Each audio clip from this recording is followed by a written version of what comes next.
Shalom, shalom. First and foremost, I want to give my honor, glory, and praises due to Yahweh, by Hashem, Yahweh Shai, by Hashem Rakakwadash. Also want to give double honors to the elders and apostles at Great Millstone, teaching this truth and sincerity, and also rule well. Peace and salutation to the hopeful elect that scatter from corners of the earth, which you so-called Negroes, Latino, Hispanics, and Native American Indians. You know, this coming out the elect nation of Israel that the Lord is only dealing with in no other nation. Okay? So this particular video is more, also a testimony, but also we can throw scriptures in it. But, they always are going to, these people in the world, they are always going to find faults and nitpick with you. Okay? Like, there's certain things in the world that people, the scriptures say don't lean towards your own understanding. And there's certain things that, that you can do that's not offensive. For example, like, I know some people that doesn't like drinking because they just think one drink and just, mess you all up. The only thing is, when you, for drinking, you have to do it in moderation. I'm just using this because this is an example that I noticed that this particular individual was trying to, talk to me, and I really did get offended, but I kept it correct,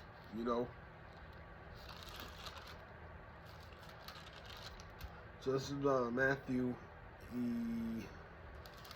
11 in verse 19. It says, "The Son of Man came eating and drinking. And they say, Behold, a man gluttonous and a winebibber, a friend of the publicans and sinners. But wisdom is justified of her children." And and for example, these are people like scoffing basically. Oh, this, that. I'm like, listen, now Yahushua did like to drink. He was a winebibber. He liked to drink, but he wasn't a drunkard. You do everything in moderation. Like when you start staggering, that's when okay, you had too much. Stop. When you're not necessarily sober, when you're starting to get out that sober feeling, that's when you need to stop. It's cool to feel a little something, get a little warm, but don't be, when you can't walk a straight line and you can't comprehend what you're doing, that's when you need to stop. So, this particular individual, was saying something, so you need to stop with the drinking, you need to stop being a drunk. And I'm like, I don't get drunk. Yeah, okay. Now I just felt like it was, I'm like, you just nitpicking and you just finding faults. I have noticed, me being in the world, you will see people that's doing way worse things that they'll ignore, like the one that's blatantly wicked, but they always want to find faults for the people that's really trying their best to stick to righteousness. And I was like, listen, now, boss, I drink, but I don't do it to get drunk. Alright. And I was thinking, like, you have two individuals, and this one of the individuals is myself, and the other one, this person has a lot of bad qualities on her resume with drinking. And, from just throwing up, just to blacking out. I ain't gonna get too deep in, putting out people's business, but just using the example. But that person gets away scot-free, but, you're trying to find faults with me. Let me see.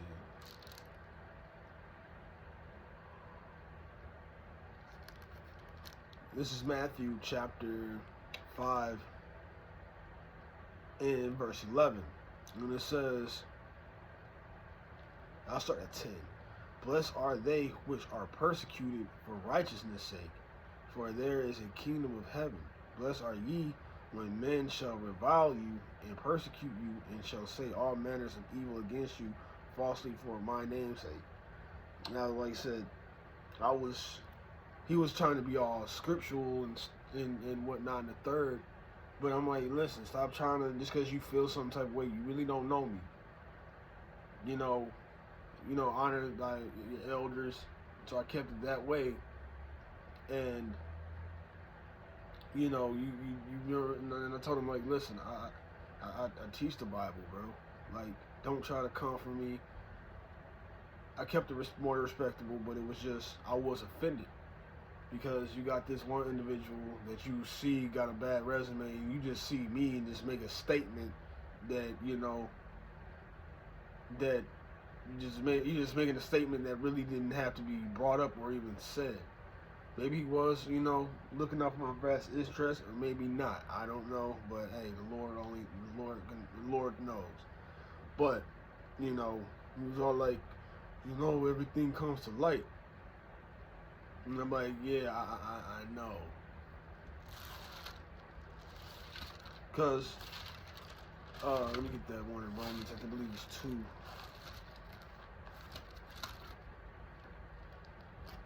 I'm sorry, Romans.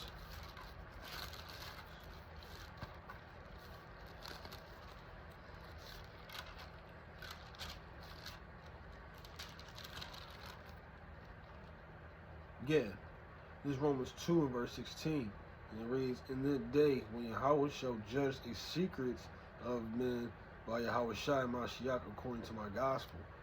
You can't really hide anything from the Lord. But I was just being, blatantly, honest. And like I said, you're an Ephraimite, it's so much. It was just, it just shows that you got a lot of wicked people out here, but they're going to really just nitpick and try to put blame on somebody that's really trying. Like, like I said, how'd it go? When Yahweh shot, man, they said the world hated me. So follow me, they're gonna hate you too. And I'm starting to see that. Like, it's coming to a point where I actually think, like, man, why can't we just be left alone? Like, why are you nitpicking with us? I remember when I was the old man, I got away with a lot of stuff. Now when I'm in this truth and trying to make myself a better, everybody want to nitpick and just, the spotlight is really on you. Salakia. But no, I'm not here to, like I said, I tell them, yeah, I drink, but, it's not for me to be a drunkard. All right, so here we go. Let's get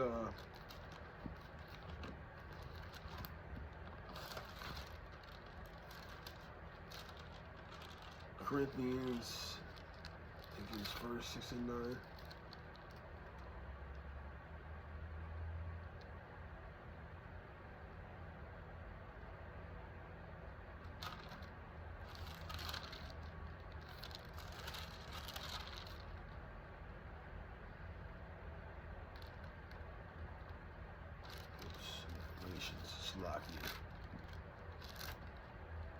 Here we go.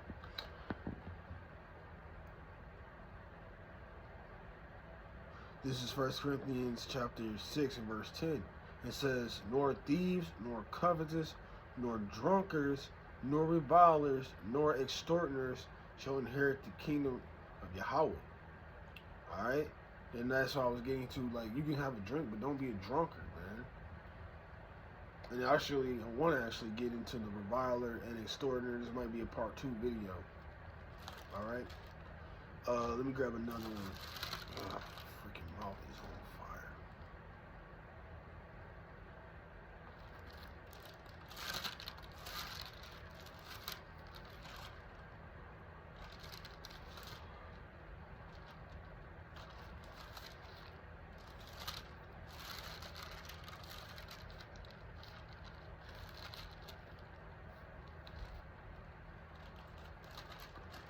It's 21.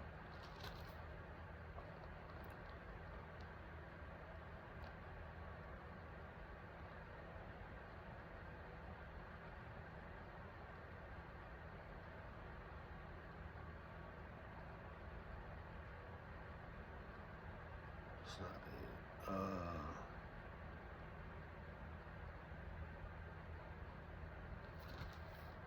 Nah, it's not used that one. It's Colossians.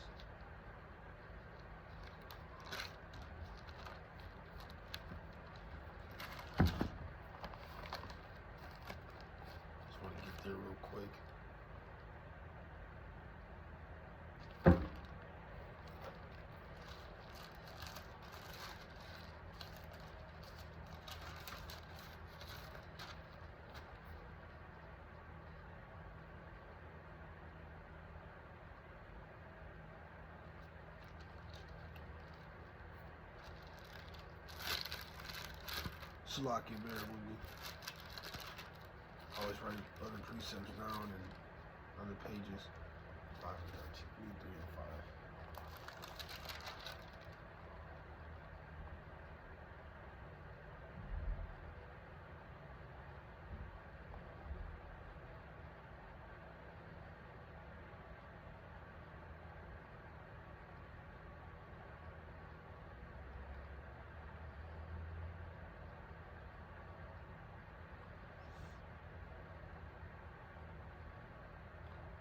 Slocky, this ain't the one I'm looking for. But nevertheless, the person I do look up to as an elder, you know, not like in this truth, but more as a person, you know. I just don't want to put out too much of business, so I give him his respects. But at the same time, you know, he is not my father. But either way, I look at it, we know why. But, you know, honor thy father and thy mother. So let's grab the book of Ephesians. Oh, it's good.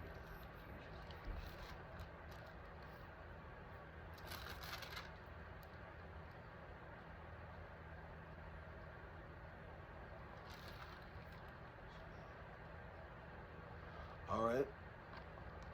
I'm gonna start at 2. Yep.